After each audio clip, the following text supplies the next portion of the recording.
Morning. Well, first of all, thank you for taking the time to join us.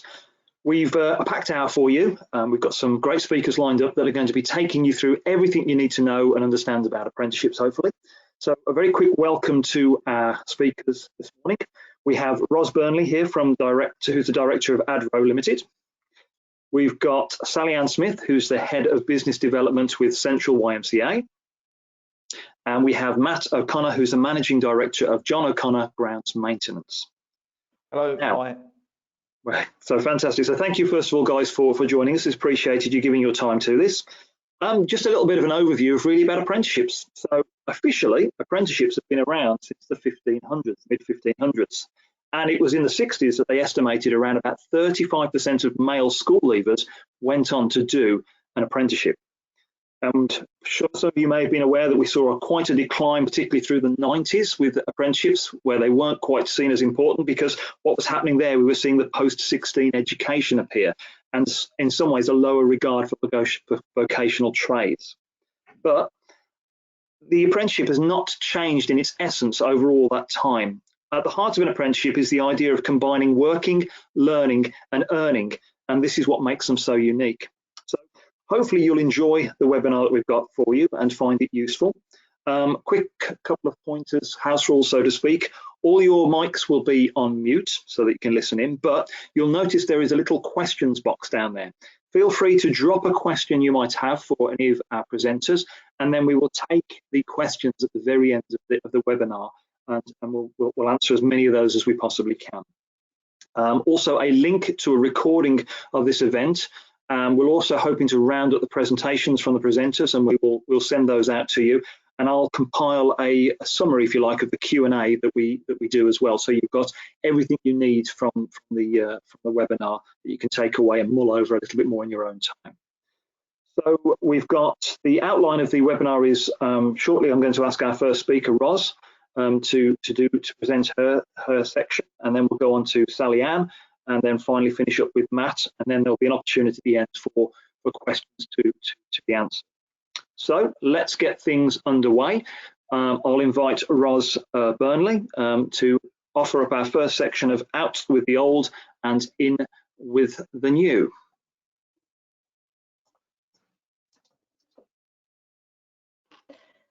Have you got it? Can you see, Steve? Can you tell me if we can see that? Yeah? Brilliant. Hello, my name is Ros Burnley. I facilitate the Arboriculture, Forestry, Horticulture and Landscape Trailblazer Apprenticeship Group, and I'm going to talk a little bit about the changes that are happening in apprenticeships in England, so out with the old and in with the new. So I'm also going to talk to you a bit about what's available now in arboriculture, horticulture and landscape apprenticeships and what might be available in the future, and then a little bit about some other apprenticeships that you might be interested in. So the beginning. This all started with the Richards Review, which was in 2012, and this review came out with a number of recommendations that have influenced how apprenticeships have developed since. They need to be employer-led, substantial training, be able to be done on the job, recognised by industry. There were some other recommendations as well, and this review has really had a massive impact on the transformation of apprenticeships in England. So the old frameworks were a bundle of qualifications and learning, including a large work-based qualification, which was either in some sectors an NVQ, or in our sector usually it was a diploma in work-based horticulture, a diploma in work-based tree work. The new apprenticeship standards don't have to have a qualification in them. In fact, you're only allowed to include qualifications in very specific circumstances because the apprenticeship is considered by the government to be the qualification. The frameworks were assessed as you went along. You had a portfolio of evidence that you worked on with your training provider, and then that was externally verified by the awarding organisation. The new standards, they have an endpoint assessment, which is sometimes equated a bit to a driving test. So the idea is that you do your learning, and at the end, you then do a test that checks you can put it all together and do the job. frameworks had quite a lot of flexibility in them. You could pick and choose to a certain extent what would suit your organisation, whereas the new apprenticeship standards are a core transferable occupation. This means that the industry has to design something that will work for a large number of businesses, and that means that that worker can then move between different businesses and still have applicable and a commonly understood set of skills. This has the downside, though, of reducing the flexibility, and so that's a sort of fairly important difference between the old frameworks and the new standards. Frameworks are owned by the Sector Skills Council, and there was funding from government to develop them. Standards are owned by the Institute for Apprenticeships and Technical Education, and they're developed by employer groups called Trailblazers that get no funding at all. They've got to do it because their benefit will be to their businesses that there will be apprenticeships available for them.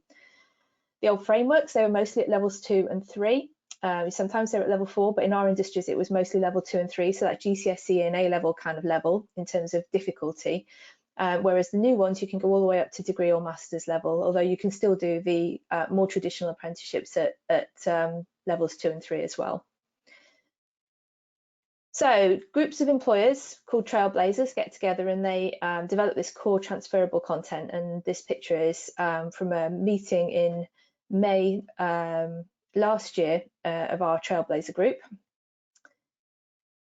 They develop 2 documents. They develop a standard that defines the occupation, so a list of duties, but also the skills, knowledge and behaviours, and then any qualifications that are regulatory or required to gain work. So things like pesticides come into that, but as you can see, the big qualifications wouldn't. And they also write an assessment plan, and that is the test at the end. So how will you test that the apprentice has achieved the required standard? So our Trailblazer group, this was a meeting in January of this year when we were doing some writing of standards. We have so far developed 4 apprenticeships: arborist, forest operative, horticulture landscape operative and horticulture landscape supervisor. As you can see, they've been around for a little while now, so they're not completely new, and particularly the arborist and the horticulture landscape operative and supervisor, they are they're up and running and they're available through training providers. So arborist, just to give you a little idea, because I know that some of this audience will be interested in employing tree workers. So this is an aerial tree worker. It's at level 2 and it's a 2-year average duration. And it has a lot of the tickets embedded within it.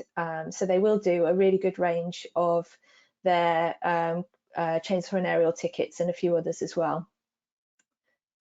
It's tested with a structured interview based on a portfolio, project, multiple choice tests and practical tests where they're practical observations. And it's a pass distinction grading. This is our more complicated endpoint assessment of the 4 that we've done. Horticulture landscape operative, this is a practical role. I think you're going to hear a bit more about this anyway, but it's got 2 specialisms. So you can either do landscape construction or the horticulture, which is a horticultural maintenance specialism. So there's a choice in there. It's level 2, 2 years, and it's got PA1 in it. And you do practical exercises with verbal questions, professional discussion, and an online knowledge test for a pass or distinction grading. The supervisor, this is only really just getting up and running, and that does include supervision, which makes it quite different from the previous level 3 horticultural apprenticeship. So they will learn level 3 technical skills, but also supervisory skills. And again, they will specialise either in landscape construction or horticulture, and the horticulture specialists will get PA6 as well as PA1. And they'll do a practical exercise, professional discussion. There's a project with a presentation because it was felt it was important that they could give presentations as well as an online knowledge test.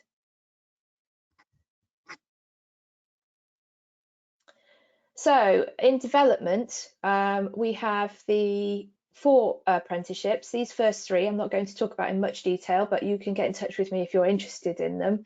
So we've got arboriculturist at level 4, which is a step up from A level, professional arboriculturist, which is degree level, and professional forester, which is degree level. But we also have horticultural technical manager, which will be a level 5 apprenticeship and is likely to be 36 months duration. And it will be for someone who develops and manages parks and green spaces and grounds. So that means that they are collecting the information, they're processing that information into new plans, they're implementing, so they're managing staff or contractors, and they're also monitoring, they're looking after budgets, they're bringing in funding. So it's quite a broad-ranging role. We're in the process of writing it. So at the moment, we have been given the green light by the Institute for Apprenticeships and Technical Education to develop those 4 apprenticeships, which is no small feat on its own. That's taken quite a while. So we have the apprenticeship standard. So if you remember, that's the occupation, virtually drafted now and nearly ready for consultation. And we're in the process of writing assessment plans. So we've started writing one, and we're due to start writing the horticulture assessment plan in the next few weeks. If you want to get involved, particularly if you're an employer, please get in touch. We've never turned an employer away from any of our groups, and the more employers involved, basically, the better the content will be. So this is actually a really good time if you want to influence what a level 5 apprenticeship, so a work-based qualification at level 5, might look like, that should cover a really broad range of horticultural roles. I'm not going to dwell on these slides, but I just wanted to let you know that there's a whole range of other occupations being developed by other trailblazer groups. So you may be interested in the countryside worker, you might be interested in the crop technician, which has production in it.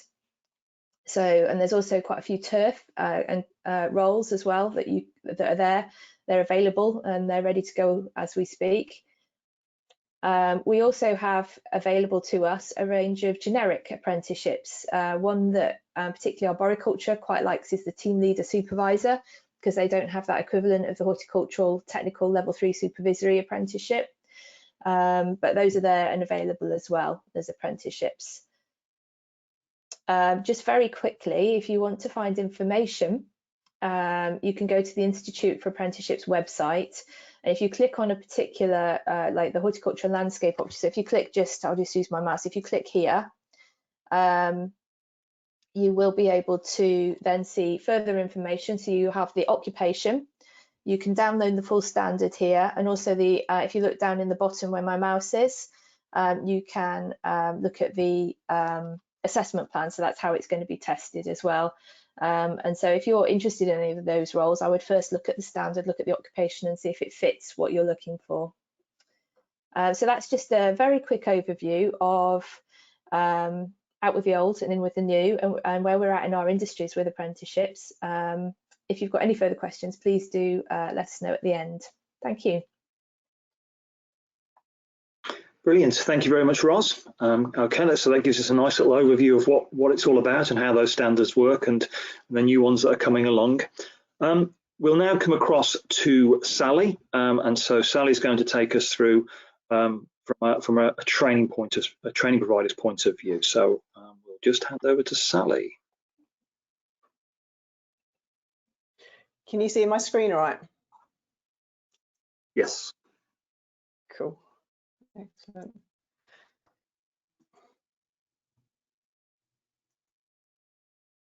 I'm Sally from Central YMCA, and I want to talk to you about apprenticeships today. Just to give you a little bit of background about us, we've been around for the last 176 years now, but not been delivering the apprenticeships for that long, but we have been around for a very long time. And in the last 40 years, we've developed our own training element of the charity, which is the sector I sit in. And we cover many different operations, but particularly apprenticeships. And I just wanted to give you a little bit of background about us, but I have got some other slides about that as well. The next slide is a video, and I apologise if it isn't very clear, but I can send you the video to have a look at. This is one of our learners, George, talking about his learning journey doing the Horticulture Level 2 apprenticeship and what he enjoys and what he'd like to do in the future for himself. My name is George Smith. I'm 18 and I'm doing a level 2 course in horticultural operative. As a child, I was always interested in being outside, planting trees, running around and just being in nature. So when I started a career in it, I really think I landed on my feet with what I've chosen. I'm happy with it. And it's very different to what I thought it would be. It's not like being a kid running around in the grass and things like that. It's just as fun. I really do enjoy every day doing what we do, especially planting trees, because it's such a mindless task. You think, on paper it's just put a tree in the ground. It's not. It's amazing the steps you have to take. One of the best parts about doing the course, I'd say. One of the main experiences that I've learned from doing this course is how quickly a job can turn around. How you can pick it up from nothing and turn it into something beautiful. So one of the main skills that you learn from doing the course is communication. You realise how vital it is to everyday working. One mishap with a bit of communication can really screw up a job, so you need to make sure that when you are communicating and speaking to others, that you're listening and your instructions are clear as well. My dream in, I'd say, further than 10 years, the company that I work for is run by one person, so I'd like to be in that person's position. I'd like to be in charge, but I'd still want to be on site. I still want to be active and working, but I want to have something under my name that I'm in charge of, that people recognise me for. Hopefully I can get to that.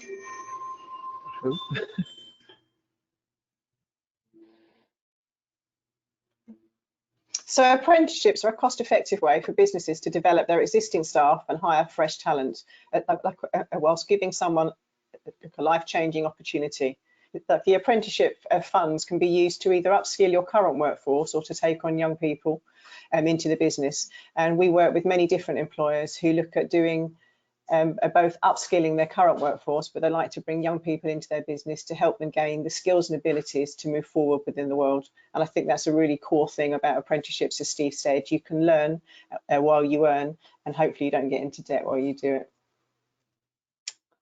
So there are several, two different types of employers which are able to access the apprenticeship funding. If you're a non-levy employer, you have an annual pay bill of under £3 million. This means that you'll only contribute 5% towards the total cost of an apprenticeship, and the government will pay the remaining 95%.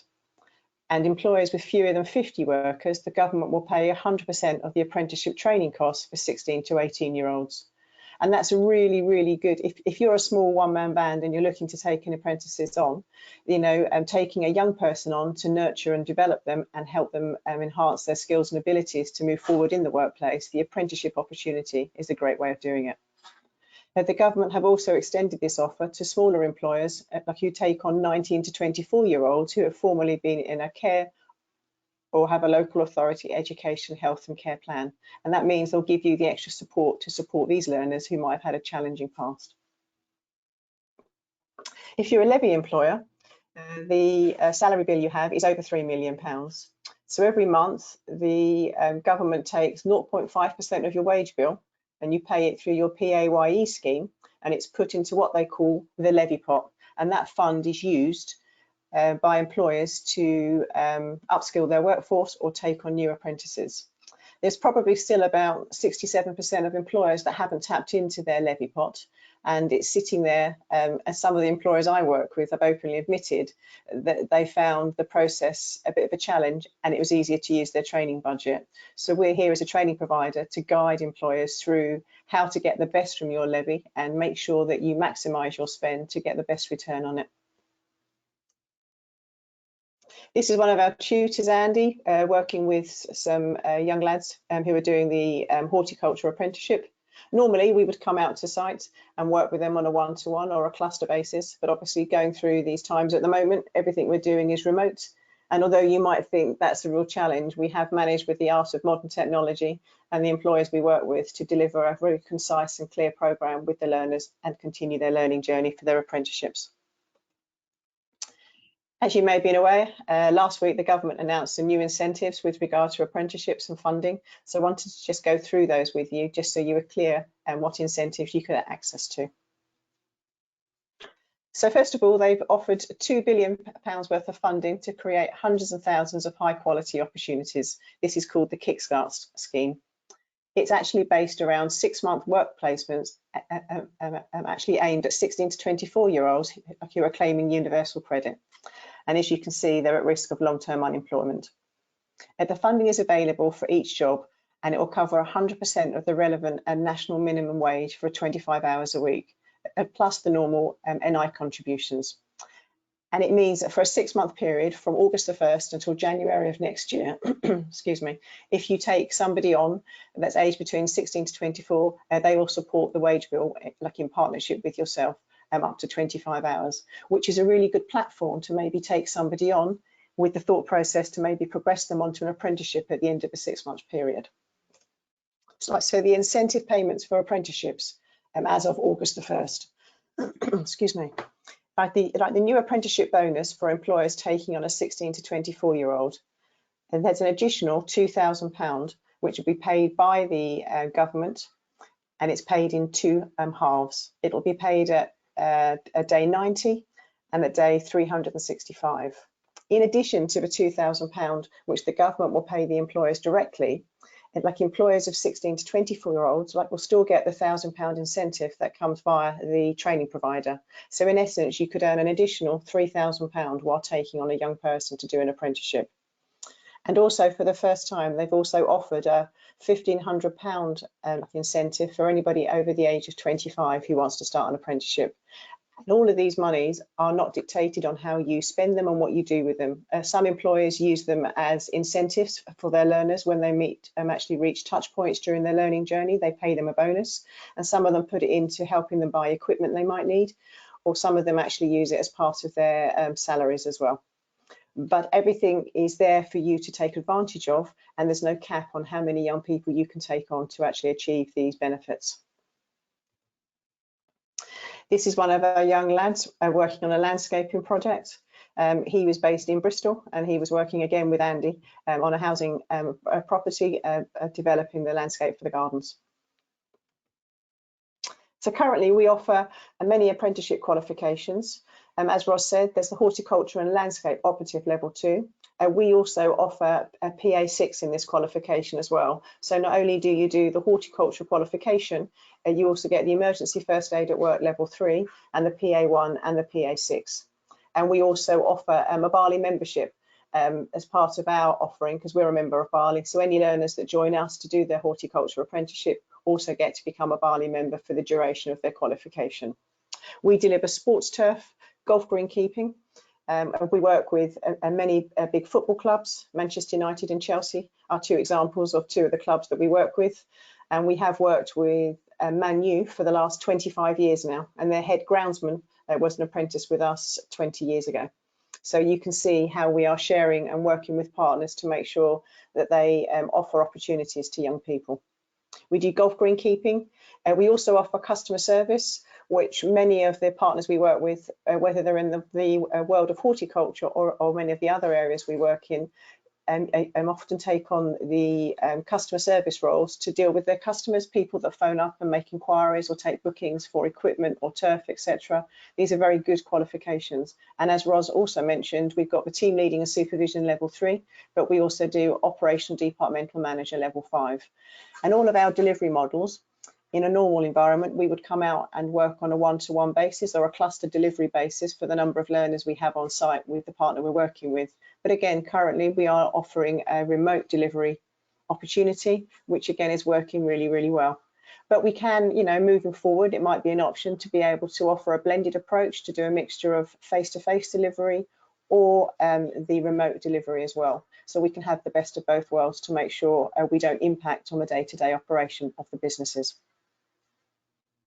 So when you work with YMCA training, as I said, I'm the head of business development. So we have a team that works with me, and we liaise and understand and get to know the employers we work with, because one of the things we pride ourselves as an Ofsted rated grade good training provider, and we have to understand what the employer is looking to achieve and what their vision is going forward, because all of the qualifications are not a one size fits all, and we have to make sure that we deliver and don't actually impact on your operation, and from a week or a month-to-month basis when we're going to be on site and how you can support and work with us. We're very conscious that we have to make sure that whatever we deliver meets your operational needs and requirements, and you are fully supported internally and externally by us as a training provider. We will look at work with your HR team or your heads of departments to look at where you have gaps in your training needs. And we also offer a free recruitment service for any apprenticeship vacancies where we run adverts. We run the adverts on our website, National Apprenticeship Service, Horticulture Careers, and Indeed, and we will shortlist all the vacancies and the candidates. We will screen them for you, and we will send you just the candidates that meet the criteria that you're looking to achieve for your opportunity, and then you just do the interviews. So we take the headache away for the recruitment process for you as well, and we will constantly monitor and look at how the journey is going for your learners. And we operate like the anonymous surveys, and we work with you as partners to ascertain how the learning journey is going for the individuals that are taking the apprenticeships, to make sure they are happy. And every quarter we do review operations to make sure they meet the needs and the requirements of the business, and we can always tweak and add or take things out that aren't actually working or impacting on what you're doing as a business. So it isn't, you know, once it's started we don't support you, and we have a constant working relationship with you, and we grow and develop and understand greater things about your business to make sure that everything we do deliver and actually has the right impact and helps you out. There you go, that's me. Fantastic, thank you very much, Sally. So hopefully that's taken some of the myths that surround apprenticeships out there, and you can see what training providers can do and how they can support you. Right, okay, so to our last but not least presenter, Matt O'Connor, and we will hand over to Matt to hear what he's got to say about the value of apprenticeships in working in his organisation.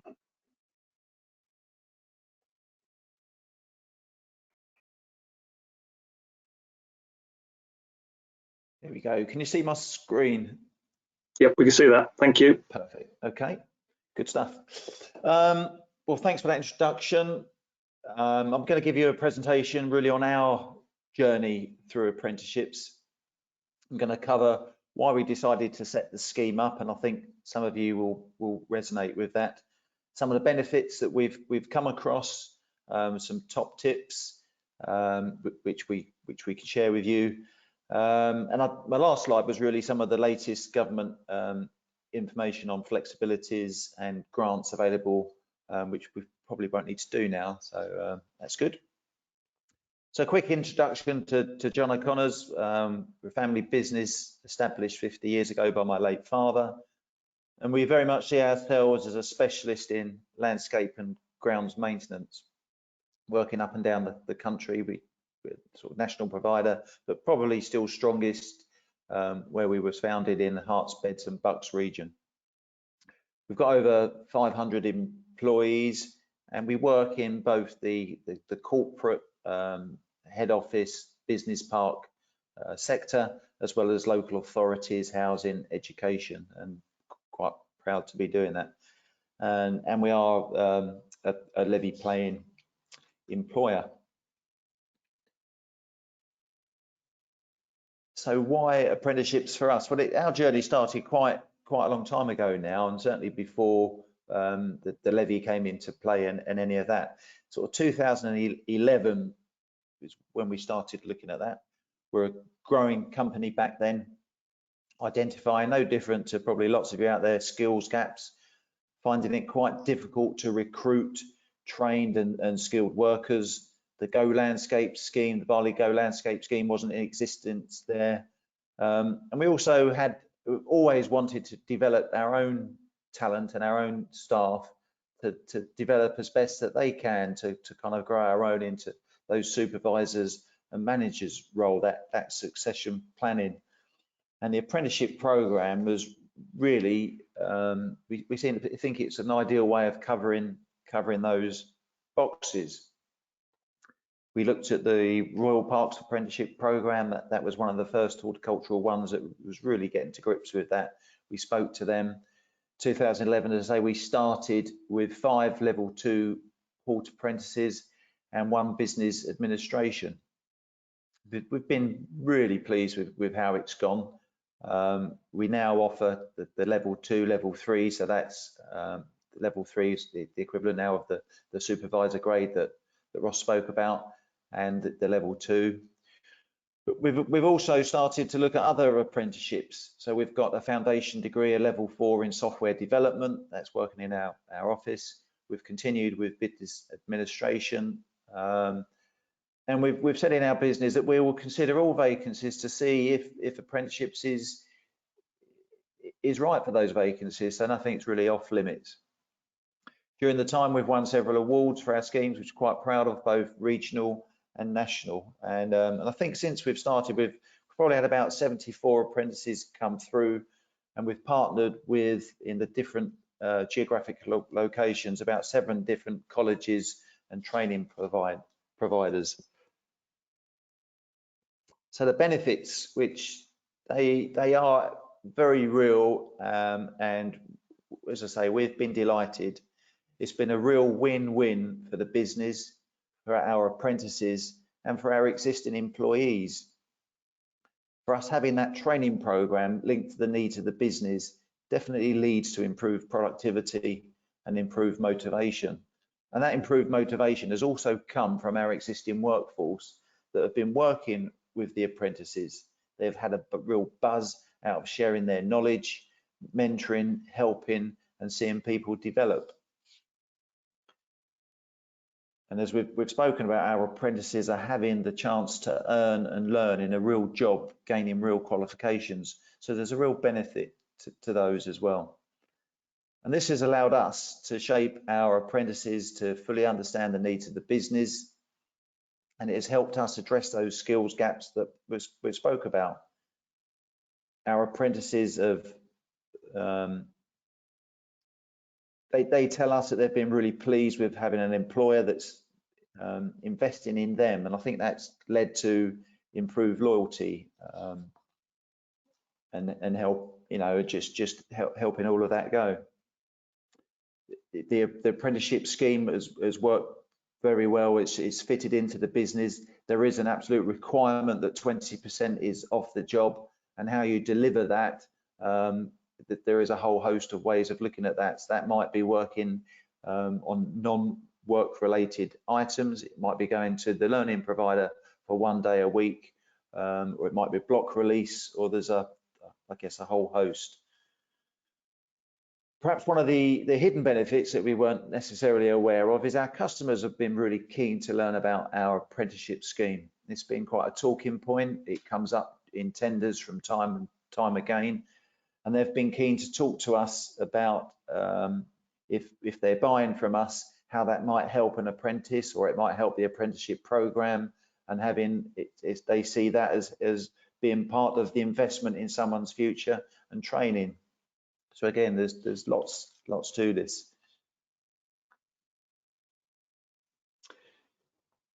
Some of the tips, and these have probably been covered, but I think it's really important to perhaps go over these again. And initially is decide really what you want out of that apprenticeship. They're open to everyone, so it isn't just for new recruits, it's equally open to existing workers, and it can be for young and for old. So decide how you're going to use that, and you might want that blended approach of having new talent join the business, new workers, and as a mechanism for upskilling existing workforce. Think about what you want to deliver, what areas of skills you're looking to focus on in your business, and then when you get to talk to your training provider, you've got more of a knowledge of exactly what you want. Now, that as we've learned this morning, that the apprenticeships have changed from the old framework to the standards, and the standards now are the qualification, but there is still slight differences in how they're delivered. The training provider is probably very, very key. Having a strong liaison between your employer and the training provider is key to the overall success of the business.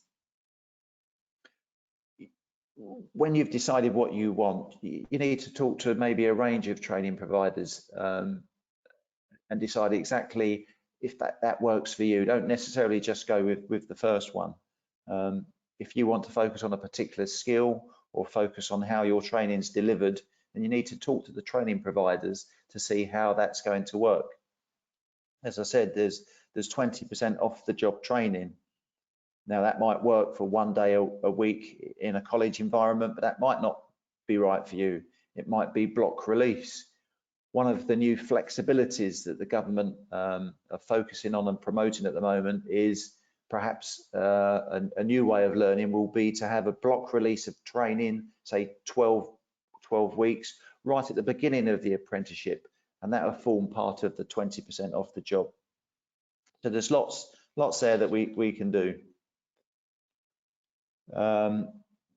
The recruitment, as Sally was talking about, I mean, what the YMCA there are offering is absolutely ideal, because it's no different to any other recruitment. The more time you put into this at the beginning, the better it'll be for you and the organisation and the apprentice that you get. Take time to ensure that everybody involved with the selection process understands the apprenticeship programme. Treat it no different to any other recruitment. And that means you're going to be setting off on a really strong foundation, and you're probably going to attract better candidates as well, which ultimately leads to better success. If you just take the first candidate, you don't give a great deal of thought of how your apprenticeship program is going to work, you're probably designing a scheme that isn't going to work. Once you're up and running and your apprentice has started, it's really important that you give the apprentice opportunity. There's nothing worse than having an apprentice that starts with you that feels they're just a number, or even worse, that they're a hindrance. So they've got to feel valued, and they will feel valued by you taking an interest in what they're doing. If you're going to assign them to a particular team and you've got other teams on different projects, just make sure you give them a whole range of opportunity in your organisation. That might also include, in some of the high level apprenticeships, is give them proper office time, show them how the jobs come in, to talk to them about the tendering, so they can see how it all fits together in your organisation. And that's going to lead to a far stronger apprentice in your organisation, and make them feel, yeah, more success. Creating that strong system of support also has worked really well for us. So when an apprentice starts with them, we give them a very clear outline of our expectations of what we expect from them, and we provide a safe support environment for their learning. So an ideal way of helping that is just think about perhaps giving them a mentor in your organisation. A new employee, if they're a new apprentice, will often have lots of questions that they're not necessarily comfortable with always going to their supervisors or managers. And if they've got a mentor in the workplace, they've just got that link, and all of those silly questions that they think are silly, they've got someone to help with. Ideal for you is to encourage them to be setting their own targets, providing you with feedback so you understand how their learning journey is progressing. And seek that feedback from the learning providers yourself. If you're working with a learning provider that isn't giving you the feedback, then you're probably with the wrong learning provider from the start. And now, as we've spoken about, it's all about the endpoint assessment. So you need to be talking to your apprentices about the endpoint assessment, ensuring that they're ready for it. What can you do to help support that on the day of the endpoint assessment? Again, making sure that they're ready, that they're nice and calm, that they can get to that endpoint assessment in plenty of time and be ready for it. And finally, I think it probably, when we set our scheme up, there was lots of support out there. We had great support from the National Apprenticeship Service. They're still there to help. And after we set our scheme up, we joined our local apprenticeship ambassador network. And again, there will be one in your area. There's 9 up and down the country. And it will be, you'll be able to get to talk to other employees that are starting their apprenticeship journey. So you might not feel alone, because it can be daunting starting this. Your training provider is going to be the strongest link. They'll have lots of answers for you, but being able to speak to other employees that are starting, again, that's something that we've found really, I guess, really useful in it, and it's been a benefit. If you're a small organisation, the ambassador network also has a young ambassador network. So if you've only got one apprentice in your organisation, it might be an idea that you think about joining up your apprentice to the young ambassador network, and they'll have other colleagues that are going through a learning journey, and that might be on a different organisation, but it still all helps. It helps just cement what they're doing, how they're learning, and another support system for them. That's probably really all from me, I think, at the moment. I was going to just run through some of these, but we've heard about these incentives. I can't really stress enough that if you are thinking of starting with an apprenticeship, the government is very, very keen on investing in apprenticeships, and they've made these funds available, so please do access them. Now, the only thing to bear in mind is apprenticeships are available to everybody, existing workers and new workers, but these grants, they're only available to new workers that are joining the organisation and haven't worked for the organisation for 6 months. There's other flexibilities that the government are introducing. So they're looking at the endpoint assessment, and they're now bringing in remote learning and allowing that to happen. They're going to be setting up a department that will specialise in apprentices that have been made recently redundant. They'll be helping to host and place those apprentices with new employers. So it might be a case that you can have an apprentice that started already 6 months down the line, and that can be a real benefit as well. So don't close your kind of eyes and ears to any of that. But it is a really good time to start with apprenticeships. The standards have been going now for a number of years, so they're quite well embedded. The training providers understand how they work, and it's a really good way of upskilling your workers in your business. Really recommend it. Thank you.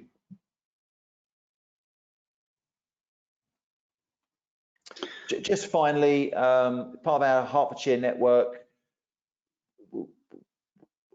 as an organisation, we helped produce a document for reboarding furlough apprentices. So it might not be relevant to anybody on this presentation, but I'll put it in there anyway, and I'll send the link, and I'll send a copy. I think you're going to get a copy of our slides, and it's just a document here with some good tips and advice from lots of different employees of how they've introduced employees back into the marketplace and the workplace, having been on furlough for a number of weeks. And that is it from me. So Steve, back over to you. Fantastic, thanks Matt. There's now an opportunity for you to ask any of our presenters questions, and we'll do our best to answer those for you. So feel free to drop them in those in the little question box that's down there, and we'll do our best to answer them. And just to pull out a few points from there that, you know, it's worth highlighting and saying why it's such a good opportunity at the moment. So it's making the most of all those things that are available for you.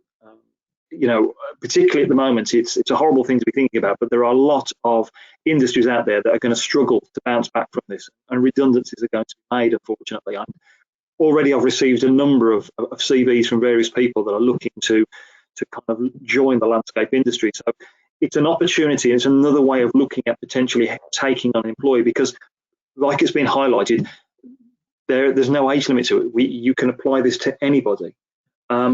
Another tip that I thought was quite useful as well is that I've heard from a couple of employers is potentially taking on two apprentices at once, particularly if they're youngsters, so that they've got a little bit of camaraderie there. If you sometimes take on a single younger apprentice on their own and it's quite an older workforce, sometimes they can find that quite a challenge if it's the first time they've come to it. But if you take on a couple, there's a little bit of healthy competition there amongst them as well to kind of drive them forwards.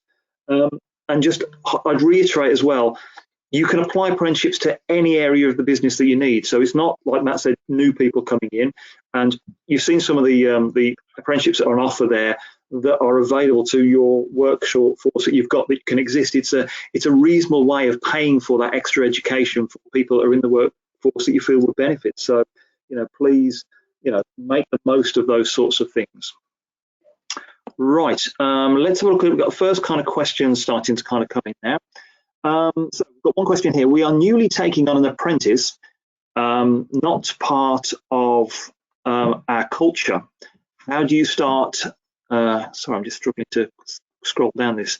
Part of our culture. How do you start talking to them about on helping current staff recognise the benefits, as at the moment they feel it's taking longer to do the jobs and the risks around safety and things, etc. So we got any practical advice on that one, I don't know whether Matt might find that one, how they deal with, the health and safety side of things. And also, I guess, we're always a very welcoming industry in terms of wanting to invite as many people that we can. But obviously, we're looking at ways to make that as doable as possible in a practical sense. Any thoughts on that, Matt, maybe?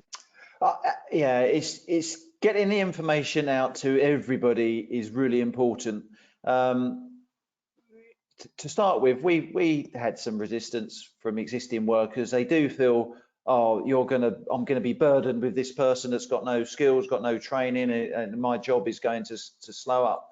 But when you tell them how important they are going to be in providing skills to a new person, and you tell them that they're, perhaps this mentoring system that we've set up, and it really has then given a buzz to the existing workers, because they all of a sudden they realise how much knowledge and skill that they have got, and you often will find someone in your organisation that's just got that little bit more patience, a little bit more time, and wants to share that with someone, and that's given us a real benefit.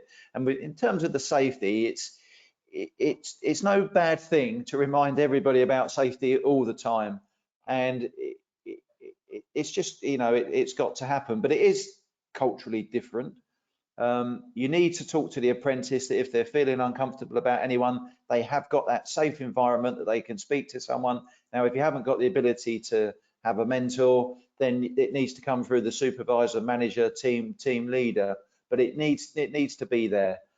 They do need to feel valued, they need to feel important, but it's as much a journey for the organisation as it is for the apprentice. And if you've recognised that already, I'd say you're well on your way to having a successful programme. Yes, and we also offer a mentoring training session for any line managers, because as you say, Matt, it's the, oh my God, I've got somebody else to train. So we do a session with many of our employers to like for their staff, for them to understand like what their knowledge and expertise is worth, and how they can share this with those young people that are coming on board, because it is a challenge sometimes. And so we equip them to do that, as well as supporting the apprentice. We support the mentor as well.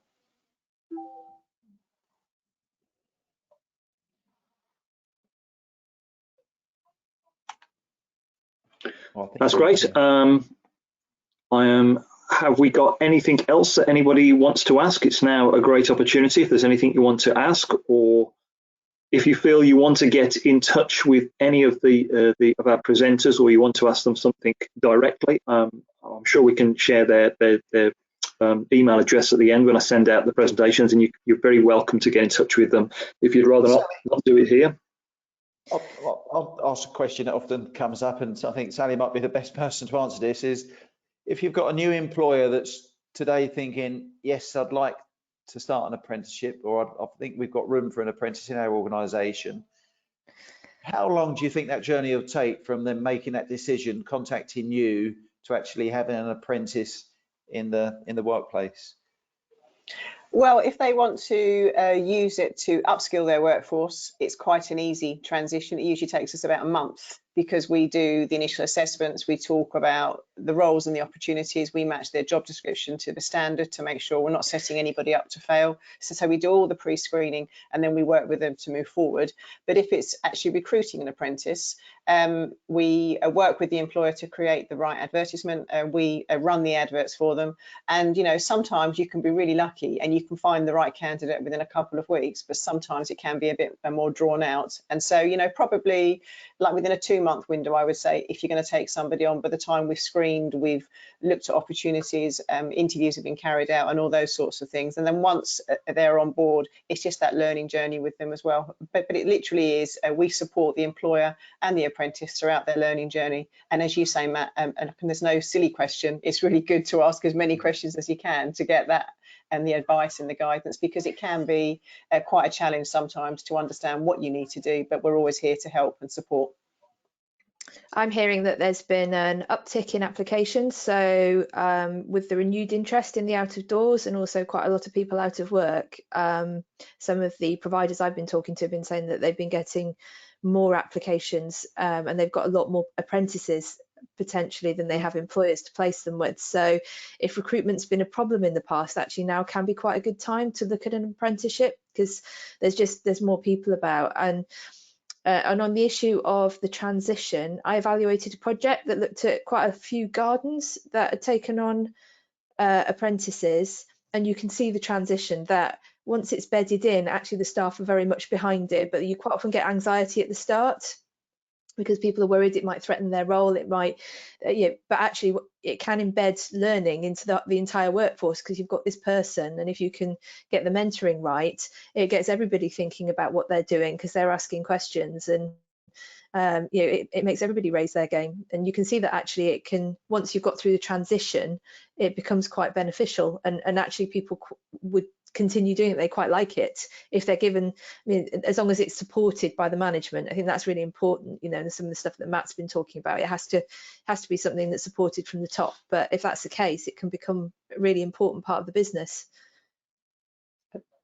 I think you're right, Ros. The support internally is really important, and one of the things we are very, very keen on is the engagement. We invite line managers to attend sessions so they understand where their learners are and what they're learning about. And also, we are very good at getting line managers to support the one-to-ones, because again, it's about taking that information and perhaps not having to write it twice, because they could evidence that in their own internal PDRs, etc.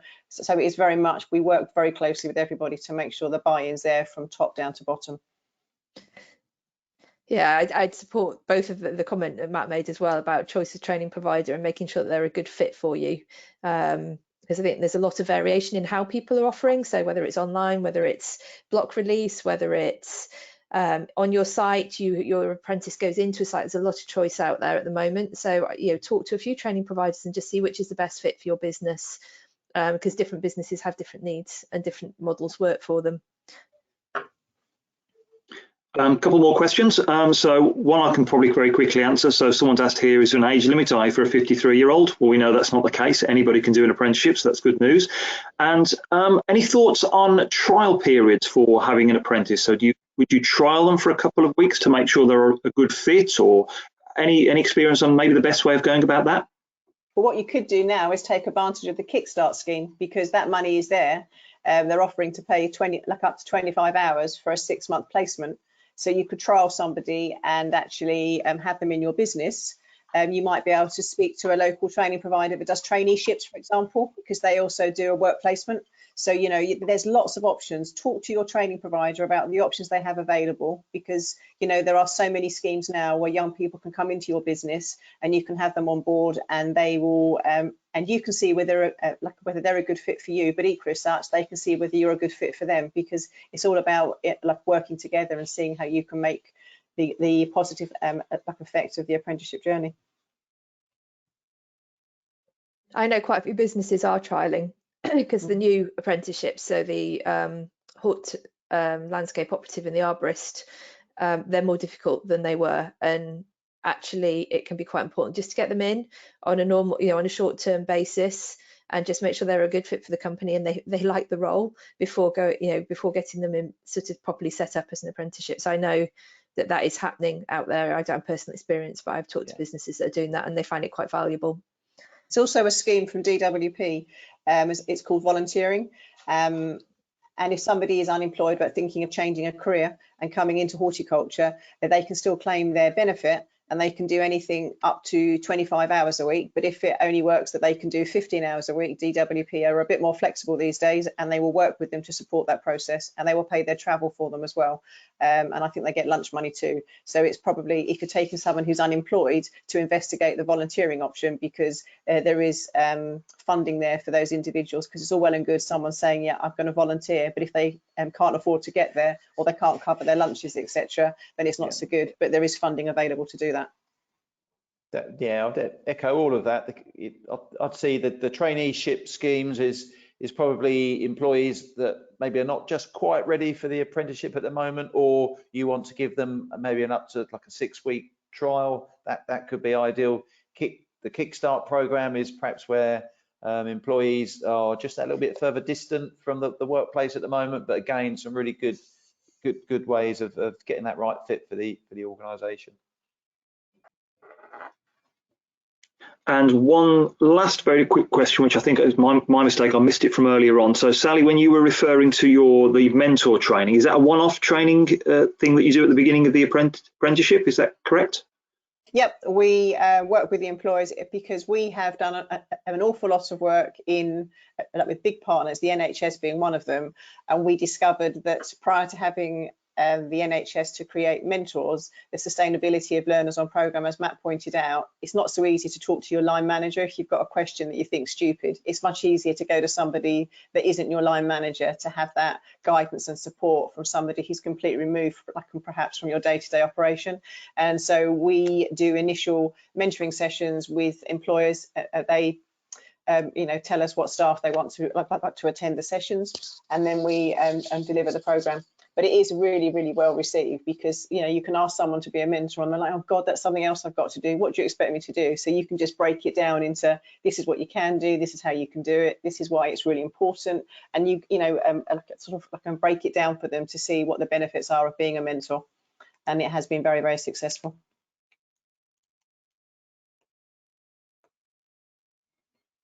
Fantastic. I think that is all the questions. So thank you very much. Thank you for engaging with us. I hope that's been useful. Another big thank you, just to say thank you to our presenters there. It's appreciated your time sharing your experience with our members. I'm going to put all this together into something we can send out to you in terms of documentation, the presentations, a little bit about the Q&A that we had at the end. And I'll also we've got some GoLandscape kind of general advice about apprenticeships as well, and guides that I'll include as well, just so you've got everything, so that if you are interested in taking on apprentice, now's a really good time to do it. So hopefully we've cleared up any of the problems or myths that surround it, and you'll see the value and go for it. So thank you very much for tuning into the webinar. We hope you found it useful. Good luck if you're taking on an apprentice. Thank you.